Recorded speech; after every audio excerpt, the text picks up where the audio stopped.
diajukan pertanyaan, satu kelompok satu pertanyaan, saya prioritaskan untuk 3 sampai 4 kelompok dulu. Silakan.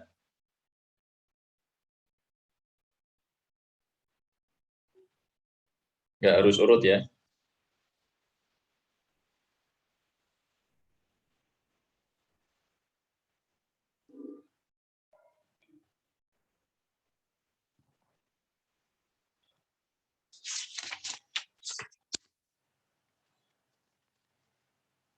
Silakan yang sudah ada.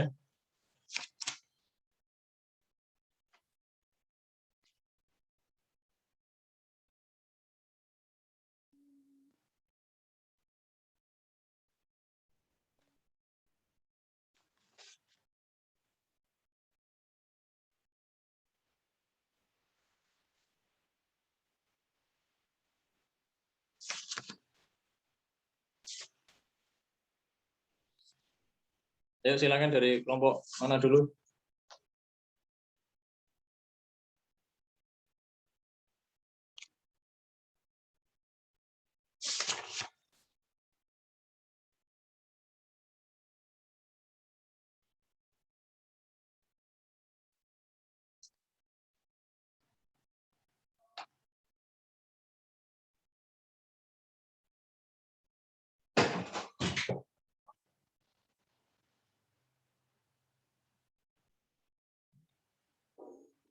Nggak ada pertanyaan?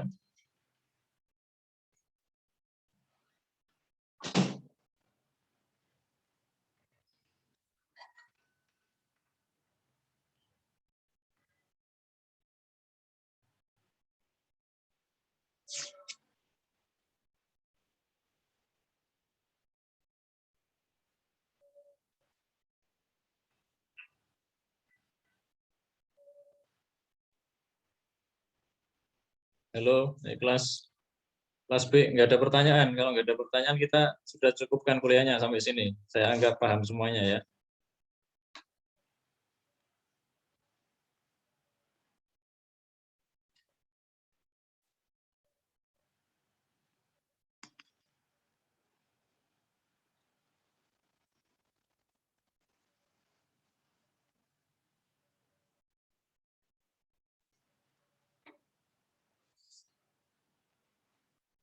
Atau jangan-jangan belum dibaca ini. Bab Rosmul Mushaf belum dibaca.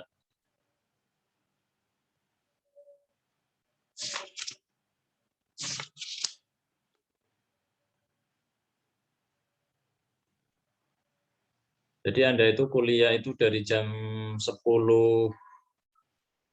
ini ya, berapa? Jam 11.10 ya. Di kuliah dari jam 11.10 itu saya suruh nyimak video ya, video tentang masalah 3 presentasi tentang Rosmul Mushaf Al-Utsmani. Itu disimak. Itu kan butuh waktu 30-an menit sendiri. Tapi waktunya buat apa? Hah? Tadi waktunya buat apa? Sama tak suruh baca ya. Baca bab 4 itu halaman 55 ya. 55 sampai berapa? 51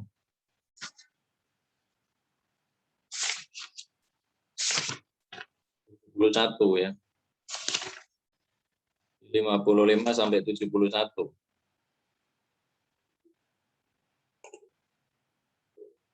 Jadi kita itu mulai kuliahnya itu jam 11.10 ya. Jam 11.10 itu tak suruh baca, tak suruh menyimak 3 video ya seperti biasa. Presentasi video sama baca itu 40 menit. Saya itu juga apa namanya mentok waktunya itu mepet. Nah, nggak tahu itu jenengan gunakan waktu itu untuk apa.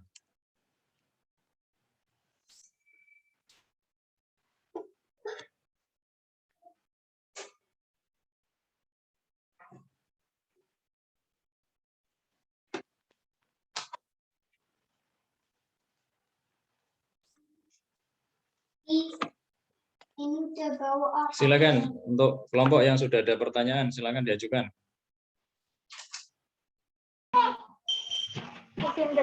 bertanya, Pak. Silakan disebutkan kelompoknya.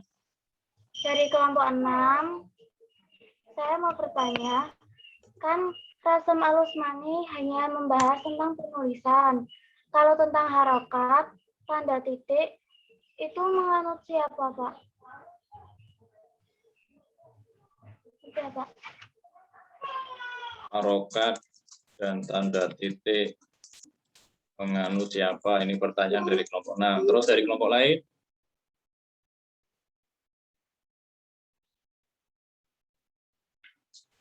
Enggak kelompok aja ya, enggak kelompok. Nanti waktunya udah habis soalnya. Ya silakan dari kelompok lain.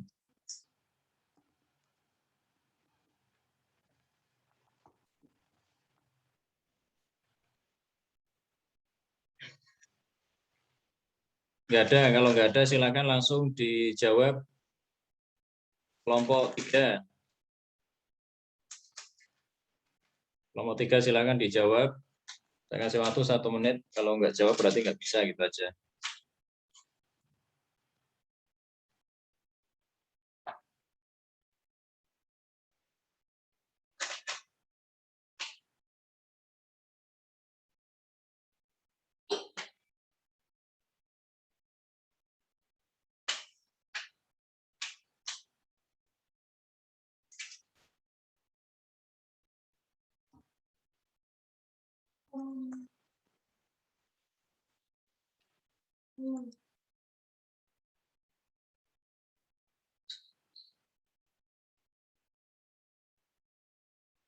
Ya kelompok 3 kan kemarin yang bikin video kan. Jadi tugas Anda itu bukan cuma bikin video, bikin makalah itu enggak ya. Banyak baca, kalau bikin makalah itu berarti ya harus banyak baca. Bikin makalah itu jangan cuma copy paste aja ya.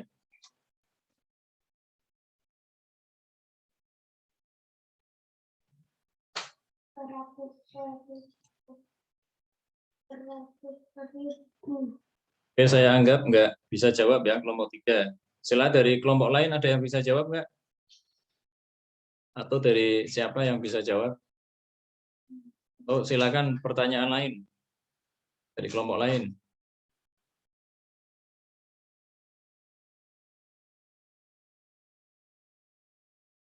Kalau nggak ada pertanyaan, silakan untuk pertanyaan tadi itu kalau masalah tulisan itu kan mengikuti Rasem Usmani, mengikuti para sahabat di masa Utsman bin Affan.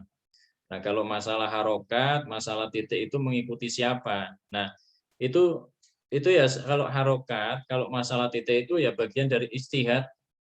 Ijtihad siapa? Ya termasuk ijtihad termasuk di masa Ali itu kan sudah ada sedikit penambahan harokat ya. Terutama ketika pasca apa namanya Khalifah Ar-Rasyidin ya.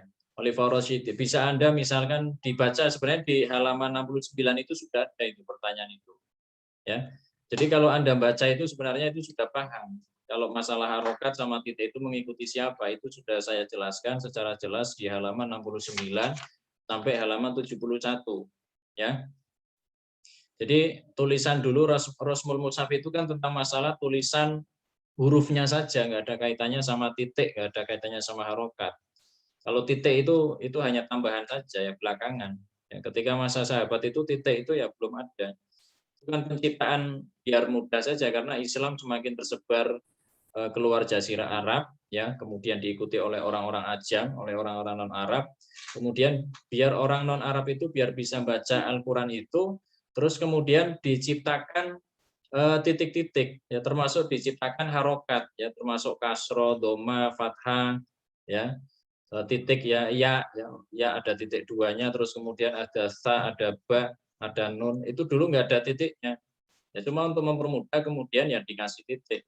Nah ini sudah terjadi ketika terutama ketika Khalifah Abdul Malik ya jadi karena apa? Karena kalau tidak dikasih seperti itu ya mereka tidak bisa membaca. Nah, jadi keadaan ketika orang tidak membaca Al-Qur'an dengan tanpa titik tanpa harokat itu ya terjadi 40 tahunan 40 tahunan ya. 40 tahunan itu semenjak Al-Qur'an Mushaf Al-Utsmani itu dituliskan.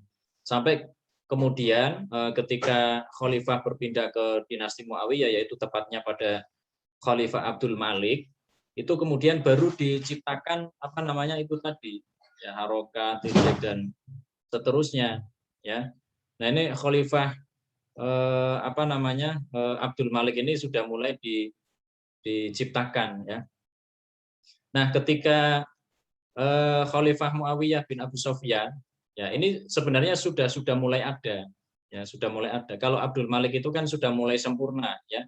Nah, kalau Muawiyah bin Abi Sufyan itu sudah mulai ada keresahan-keresahan yang terutama yang dirasakan oleh Ziyad bin Samiyah itu pada tahun 661 sampai 680 Masehi, ya, di masa kehidupan beliau. Nah, ini apa mengusulkan kepada Khalifah Muawiyah bin Abi Sufyan, ya. Karena melihat kenyataan itu orang-orang non Arab itu nggak bisa baca tulisan Al-Qur'an, akhirnya diciptakanlah itu tadi. Ada titik, ya, ada harokat. Nah, ini salah satu yang diperintahkan, salah satu ulama yang diperintahkan untuk membuat itu termasuk Abul Aswad Ad-Du'ali. Abul Aswad Ad-Du'ali ini dikenal sebagai orang yang menciptakan, ini disebut-sebut sebagai orang pertama yang menciptakan ilmu nahwu. Nah, ilmu nahwu itu ya sebelumnya nggak ada. Kenapa harus ada ilmu nahwu? Biar orang-orang itu lebih mudah untuk mempelajari bahasa Arab. Nah, itu ada yang menyebutkan bahwa yang menciptakan ilmu itu adalah Abul Aswad Ad-Du'ali. Nah, kemudian Abul Aswad Ad-Du'ali ini kemudian menciptakan fathah, ya. Fathah, terus kemudian ada kasro, kemudian ada dhamma. Nah, dulu fathah itu cuma titik satu, ya, titik satu. Itu di atas huruf, ya. Kemudian kasro itu ada titik satu di bawah huruf. Itu dulu. Terus kemudian kalau dhamma itu ada titik satu di antara bagian-bagian huruf. Jadi di antara dua huruf itu ada titik, itu berarti dhamma. Sedangkan tasdid itu ditandai dengan dua titik di atas huruf, itu tasdid. Nah, kemudian untuk tanda sukun atau tanda mati itu tidak diberikan tanda apa-apa. Nah, kemudian murid-murid beliau, ya, murid-murid Abul Aswad Ad-Du'ali itu kemudian mengembangkan beberapa variasi baru, ya, dalam penulisan bentuk harokat tersebut. Nah, termasuk menulis tanda sukun dengan bentuk lingkaran utuh yang sebenarnya lingkaran utuh itu ya sebenarnya itu kepala huruf H, ya. Jadi ini mulai berkembang karena kalau tidak diganti nanti akan nyamari, ya. Kalau misal kebanyakan titik kan nanti akan nyamari. Ya misalkan sa ada tasdidnya, ya, terus kemudian ada fathahnya kan titiknya nanti banyak, ya. Nah, kemudian perkembangan selanjutnya itu fathah kemudian dikasih tanda harokat, dikasih tanda alif, strip. Nah, itu sampai sekarang masih utuh alifnya, ya, cuma miring gitu, ya. Nah, terus kemudian tanda kasro itu pakai ya. Ini untuk membedakan, ya. Ya, kalau ya dulu nggak pakai titik, ya. Nah, kalau dibikin strip juga nggak nyamari, akhirnya di strip saja, ya. Terus kemudian pakai doma. Nah, doma pakai wawu, ya. Wawu kecil sampai sekarang masih utuh. Nah, kemudian ada tasdid. Tasdid itu menggunakan perkembangan selanjutnya tasdid menggunakan kepala huruf shin. Huruf shin dulu juga nggak ada titiknya, jadi cuma kepalanya saja, ya. Jadi itu perkembangan harokat-harokat itu. Jadi itu yang mengikuti istiad saja, ya. Termasuk kalau di sini disebutkan, kalau misalkan disebut bahwa itu mengikuti Abul Aswad Ad-Du'ali juga, ya nyatanya perkembangan selanjutnya juga berbeda-beda lagi. Nah, karena harokat-harokat yang sekarang kita kenal ini sudah dikenal, sudah umum, ya akhirnya yang menggunakan itu gitu. Ya. Nah, kalau mau dirubah nanti malah repot lagi, ya, harus mengenalkan lagi kepada masyarakat secara umum. Nah, kalau tadi kan pada masa dinasti Umayyah, ya. Nah, kemudian pada masa dinasti Abbasiyah ini berkembang ada tanda titik berwarna, ya.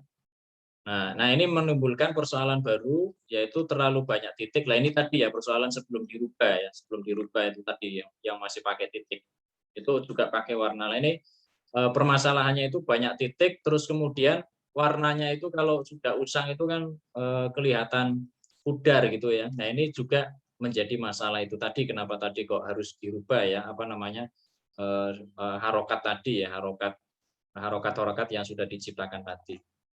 Nah ini menjadikan seorang ulama yang bernama Al-Khalil bin Ahmad Al-Farahidi, ya ini wafat tahun 175 Hijriyah.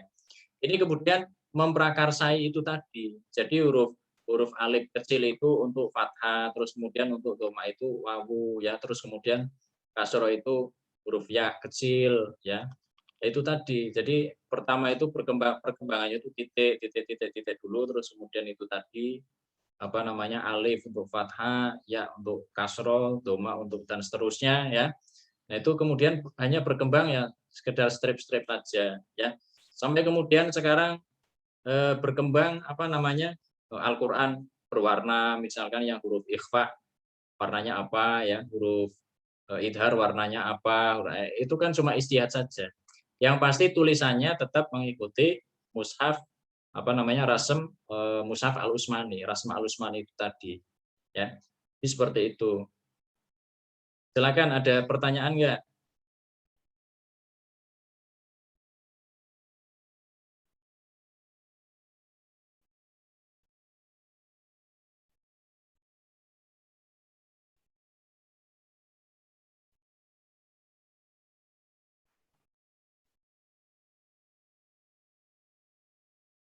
Nah, kalau pembubuhan ini, pembubuhan titik-titik tadi itu terjadi di Abdul Malik bin Marwan itu tadi ya. Jadi ini memerintahkan kepada seorang ulama yang bernama Al-Hajjaj Ibnu Yusuf As-Saqafi ini untuk membuat pembedaan antara huruf-huruf yang mirip ya. Itu pembedaannya itu ya dengan diberikan tanda titik, misalkan huruf dal dengan zal ya. Itu apa namanya dikasih apa namanya titik di atas ya, atau misalkan jim, kho sama ha ya, yang ha nggak dikasih titik, terus kemudian jim dikasih titik di tengah ya, kho dikasih titik di atas. Nah ini untuk pembedaan saja, ini perkembangan ya. Nah kalau masa sahabat yang bisa baca bisa nulis ya nggak perlu kasih titik, nggak perlu kasih harokat ya bisa. Nah kalau Anda jurusan bahasa Arab ya juga mestinya bisa mestinya ya. Itu. Ada pertanyaan nggak? Silakan. Izin bertanya, Pak. Ya, silakan disebutkan kelompoknya. Dari kelompok 10. Kelompok 10. Mana, Mbak? Mengenai pola penulisan Al-Quran dalam mushaf Utsmani yang nomor terakhir, kata yang dapat dibaca dua bunyi, kan di buku dalam surah Al-Fatihah kata Maliki bisa dibaca panjang, bisa dibaca pendek. Pertanyaannya, untuk kata Maliki di surah An-Nas tersebut bisa dibaca panjang, bisa dibaca pendek atau bagaimana, Pak? Silakan kelompok 3 bisa jawab enggak? Biasa 1 menit.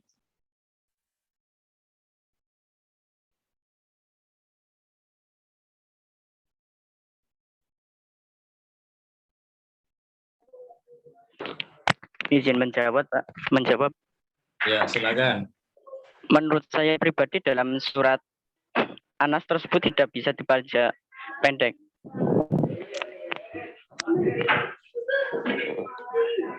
Alasannya gimana, Mas? Coba nanti sebentar dulu, Pak. Mohon maaf, Pak. Sebentar. Saya cek suratnya.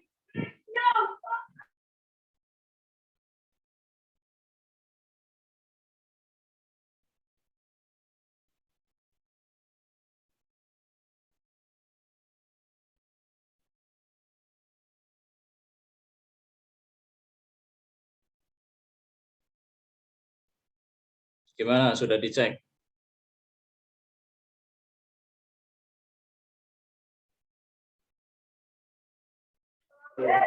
Ini lagi dibuka kitabnya, Pak. Ya ini lagi dibuka. Ini kitabnya saya cek dulu.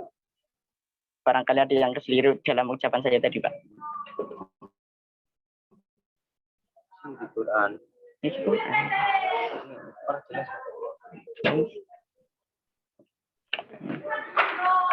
Anas.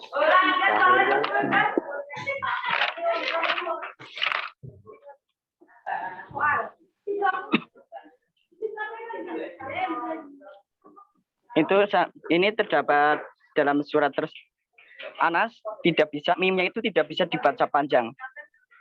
Karena ini langsung bergabung Malikin Nas gitu loh, Pak. Terkecuali yang terakhir Anas itu bisa dibaca panjang. Bergabung gimana, Mas?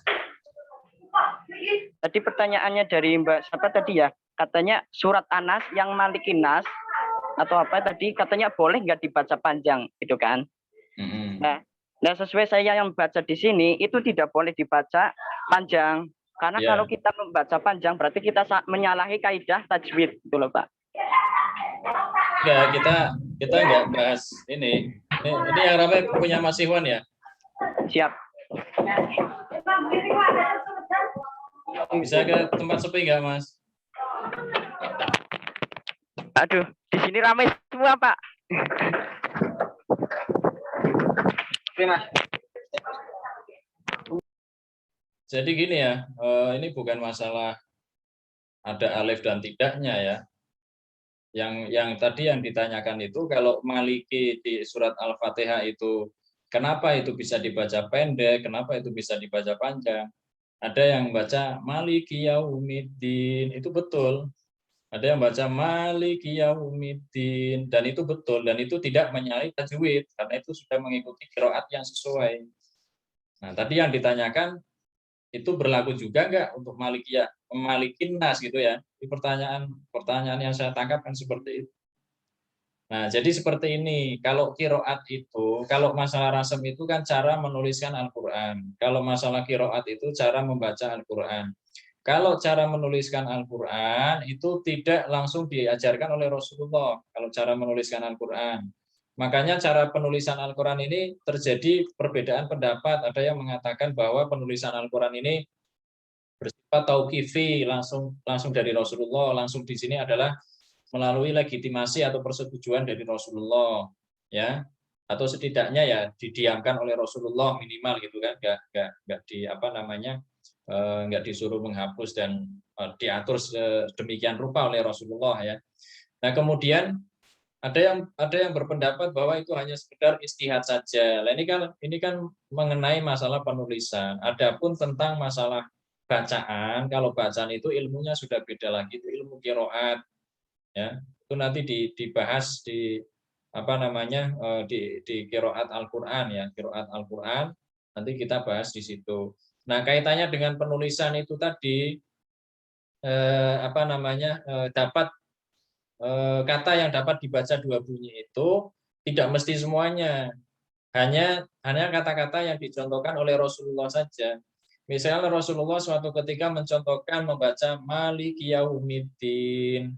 Itu setelah dicek ternyata qiraatnya mutawatir, sahih ya. Ada yang baca Maliki Yaumiddin dibaca pendek, itu juga sahih mutawatir. Jadi qiraat itu ada yang betul-betul sahih dan mutawatir itu ada 7 qiraat yang kita kenal sebagai qiraatus sab'ah. Nah, adapun Malikin Nas itu tidak ada satu riwayat pun yang sahih, yang mutawatir yang di situ dibaca panjang. Jadi kalau ini bukan persoalan tulisannya, tapi tidak ada contohnya. Tidak ada contohnya yang betul-betul bersumber dari Rasulullah, bahwa Rasulullah pernah membaca Malikin Nas itu dengan bacaan panjang. Nah, karena tidak pernah dicontohkan oleh Rasulullah dalam pembacaan panjang itu, maka Malikin Nas ya dibaca pendek. Nah, ini kita sedang berbicara tentang masalah penulisan Rasam Utsmani. Jadi Rasam Utsmani itu tadi seperti misalkan penulisan Maliki Yaumiddin. Itu kenapa tidak pakai alif? Ya, karena dengan menghilangkan alif, maka bacaan tersebut bisa dibaca kemungkinan dua qiraat itu tadi. Bisa dibaca panjang, bisa dibaca pendek. Jadi seperti itu. Paham ya? Paham nggak tadi yang bertanya? Nah, jadi intinya kalau masalah bacaan itu ya kita mengikuti qiraat yang apa namanya mutawatir, qiraat yang sahih. Nah, nanti tulisan mengikuti. Nah, kelebihan daripada Rasam Utsmani itu diantaranya itu, ya. dengan satu tulisan yang sama bisa dibaca dengan qiraat yang berbeda. Nah, itu. Nah, ada pertanyaan lain nggak? Silakan. Terima kasih, Pak. Nah, sama-sama. Silakan dari kelompok lain. Ya, Pak. Saya, Pak. Ya, silakan. Ketika lihat video kelompok pertama, kelas yang A tadi itu, Pak, yang ke menit 9:50, kan itu kan munculnya apa? Rasmen Usmani. Nah, ketika itu kan muncul. Nah, terus sedangkan masyarakat kan memiliki Al-Qur'an sendiri-sendiri dengan rasmen sendiri-sendiri. Nah, itu kan di video itu kan perintahnya kan itu dibakar. Nah, itu perintah Utsman bin Affan atau Umar bin Khattab. Nah, sedangkan apakah di zaman sekarang ada Al-Qur'an yang rusak terus itu bisa dijadikan hujah untuk menghilangkan Al-Qur'an yang rusak itu, Pak? Al-Qur'an yang rusak atau Al-Qur'an yang salah? Al-Qur'an yang rusak, contohnya kayak kita kan di masjid kadang-kadang nemu lembaran Al-Qur'an yang terpisah sama Al-Qur'annya gitu, Pak, gitu. Terus apalagi di kawasan pondok gitu, Pak. Kan banyak Quran yang rusak-rusak gitu. Ada lagi enggak? Enggak ada. Nah, kalau enggak ada, kelompok 3 silakan bisa jawab enggak?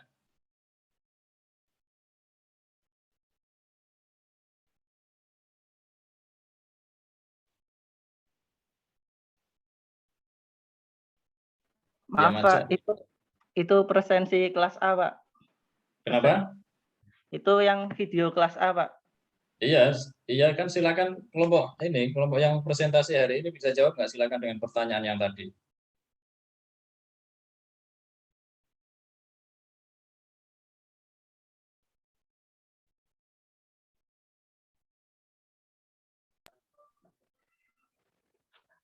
Sebelumnya minta maaf, Mas. Maksudnya gimana coba? Lebih simpelnya gimana bahasanya? Muter-muter. Ini di kelas A. Sebentar. Ini enggak apa pertanyaannya, mending saya jawab aja langsung ya. Waktunya biar nggak habis. Jadi gini ya, apa namanya? Ini sebenarnya beda kasus ya, Mas ya. Beda kasus ya. Kalau pada masa Utsman bin Affan itu pemusnahan Al-Qur'an atau ada yang menyebutkan pembakaran Al-Qur'an itu kan dilakukan dalam rangka untuk penyeragaman. Jadi Al-Qur'an yang tidak seragam, yang hanya sesuai dengan ijtihad pribadi masing-masing atau hanya sesuai dengan arsip masing-masing itu dimusnahkan ya. Jadi ini dalam rangka untuk penyeragaman. Nah, sedangkan kalau kasus yang Anda sampaikan tadi di pondok itu kan dalam rangka untuk Al-Qur'an yang rusak, bukan Al-Qur'an yang salah. Jadi beda ya. Jadi penulisan Al-Qur'an yang salah dalam artian tidak sesuai dengan standar Rasm Utsmani. Nah, kalau kasus pada zaman Utsman itu kan Al-Qur'an yang tidak sesuai, bukan Al-Qur'an yang rusak. Nah, kalau pada masa Utsman itu ya itu penyeragaman ya. Jadi yang tidak sesuai itu ya dimusnahkan gitu. Nah, kalau kasus yang seperti Anda katakan tadi di pondok, itu kan kasus Al-Qur'an yang rusak ya. Yang rusak dalam artian sudah tidak terpakai atau tercecer ya.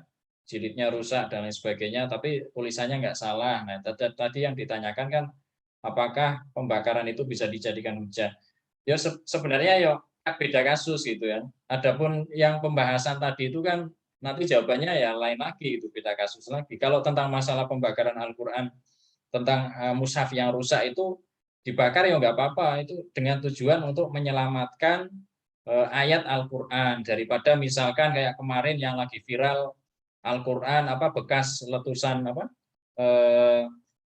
mercon ya, ternyata itu kertasnya kok berisi Al-Qur'an semuanya. Nah, daripada dibuat seperti itu atau mungkin dibuat buat bungkus kacang atau mungkin di lain-lain. Nah, itu yang mending dibakar dalam rangka apa? Bukan niat untuk membakar Al-Qur'an, tapi niat untuk menyelamatkan ayat-ayat yang tertulis di dalam kertas-kertas yang terjajar itu. Jadi daripada kemudian tulisan-tulisan itu kemudian tidak dihargai, ya misalkan orang diinjak-injak ya.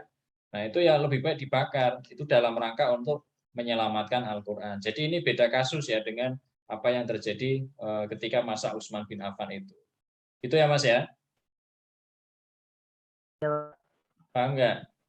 Ya, Nah, Pak. satu pertanyaan lagi silakan dari kelompok lain.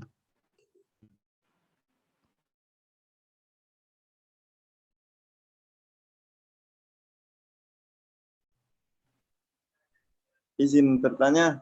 Ya, silakan Mas. Kenalkan, nama saya Irfan Faudin, wakilan dari kelompok 7. Ya, silakan. Pertanyaannya? Pertanyaannya, apakah dibolehkan menulis Al-Quran menggunakan selain ras Utsmani? Nah, ini Anda silakan baca di halaman 63, itu sudah sangat jelas sekali ya. 63 dan 64 ya. Jadi di situ saya kira sudah sangat jelas sekali itu. Jadi ada Al-Qur'an yang bersifat tauqifi ya. Ini langsung saya jawab aja ya. Pendapat tadi yang mengatakan bahwa Al-Qur'an itu tauqifi ya, bersumber dari Rasulullah, ya otomatis dia harus, ini beda pendapat ya, berbeda ikhtilaf ya, saya sebut sebagai ikhtilaf. Kalau perbedaan pendapat di kalangan ulama itu kan namanya ikhtilaf. Jadi kalau yang mengatakan bahwa itu bersumber dari Rasulullah, ya otomatis nggak boleh, wajib menggunakan rasam Utsmani. Tapi nanti yang berpendapat bahwa itu tidak bersumber dari Rasulullah, hanya sekedar ijtihad para sahabat, nanti terbagi menjadi dua pendapat. Pendapat yang pertama, pendapat yang mengatakan bahwa meskipun itu tidak bersumber dari Rasulullah, tapi setidaknya itu bersumber dari ijma para sahabat. Ijma para ulama saja wajib kita ikuti, apalagi ini para sahabat, kesepakatan para sahabat, ya harus diikuti. Apalagi dengan mengikuti rasam Utsmani itu berarti kita menyeragamkan Al-Quran di seluruh dunia. Al-Quran yang kita baca di Amerika dengan Al-Quran yang kita baca di Indonesia itu sama, dengan Arab Saudi sama. Ini dalam rangka penyeragaman, ya. Dan itu sangat penting sekali. Jadi untuk menghindari perubahan-perubahan yang terjadi pada mushaf Al-Quran. Nanti kalau nulisnya beda-beda, nanti yang dikhawatirkan terjadi lagi itu di masa Utsman bin Affan. Tulisannya beda-beda, akhirnya dipelajari bukan orang Arab, akhirnya beda-beda. Itu ya. Jadi untuk penyeragaman. Jadi meskipun ada yang berpendapat itu bukan bersumber dari Rasulullah, tetap itu penting gitu. Tapi ada juga yang berpendapat bahwa tidak wajib ya, tidak wajib, bahkan haram, ini mengatakan haram menggunakan rasam Utsmani ya, apabila ini ada apabilanya, ketika membaca rasam Utsmani justru tidak bisa atau justru salah-salah. Jadi bisa pakai tulisan yang lain asalkan bunyinya masih utuh ya. Misalkan orang-orang Jawa dulu yang nggak bisa baca Arab, misalkan bisanya baca Latin saja, nanti dikasih tulisan rasem yang lain ya. Kalau kita tulisan transliterasi ya, tulisan Arab tapi pakainya bahasa Indonesia ya. Ya kalau memang bisanya bacanya itu ya lebih baik baca itu kalau mau deres ya, daripada untuk meminimalisir kesalahan. Meskipun saya yakin kalau bacanya transliterasi ya pasti banyak salahnya. Tapi meskipun bacanya itu ya tetap harus belajar tulisan Arabnya, karena biar bagaimanapun Al-Quran berbahasa Arab. Jadi kalau mau baca Al-Quran yang berbahasa Arab ya lebih afdolnya yang baca tulisannya yang Arab. Ya, jadi biar itibak kepada para sahabat. Jadi seperti itu. Ini ya, dan ini saya kira sudah sangat jelas sekali diterangkan di halaman 65 itu. Hukum penulisan Al-Quran dengan rasam Utsmani. Di situ ada 3 pendapat yang setidaknya sudah tadi saya sampaikan ya.